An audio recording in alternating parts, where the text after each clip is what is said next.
right now.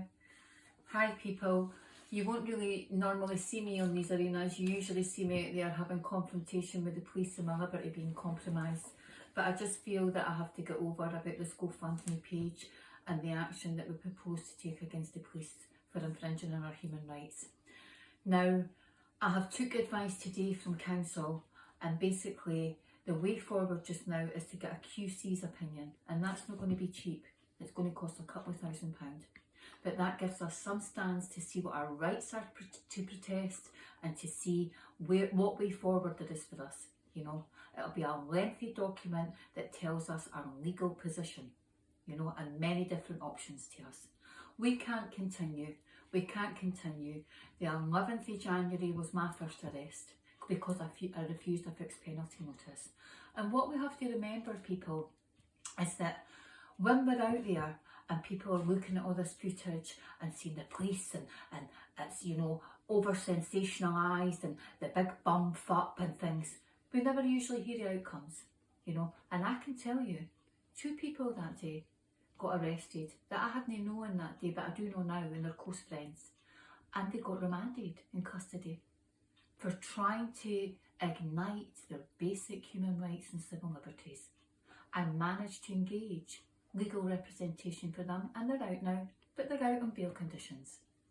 My case personally was to go to court on the 19th of February, where I was on bail conditions until then, and then the court didn't hear it. They offered me a fiscal fine, and I'll be refusing to pay that because I'd done nothing wrong. I was there to impart decent data and information and stand up for my civil liberties and human rights. Now, on the 6th, Paddy Hogg, myself, other people were going to the rally that was organised. And then once again, the police tell us, which is quite concerning, that we have no human rights and they're suspended, jeering at us, saying, enjoy your liberty, you know, and also coming up and saying they have no right to protest. I don't think, personally, and having took legal direction, that that's up to the police to decide. But every junction, the police are stopping us and infringing on Article 10 and 11 of the Human Rights Act, which is a qualified right. But the ramifications for us is fixed penalty notice, arrest, or being detained. And I don't think this is acceptable.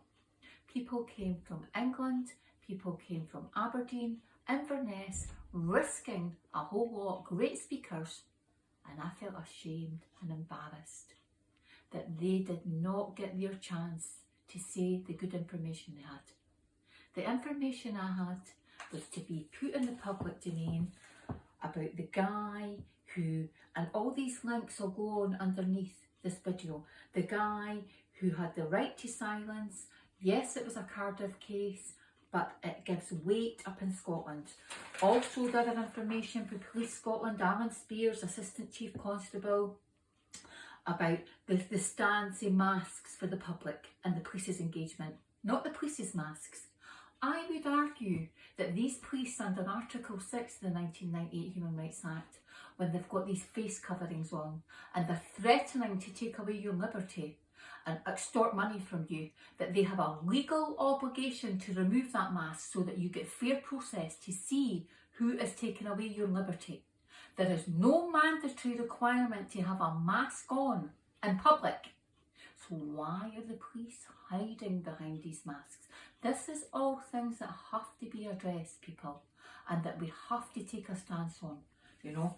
The other documentation I had was about people's human rights, qualified rights, absolute rights. I wanted to speak about this and put it in the public domain. Other things I wanted to speak about is that, you know, almost a third of prosecution under coronavirus laws have been dropped.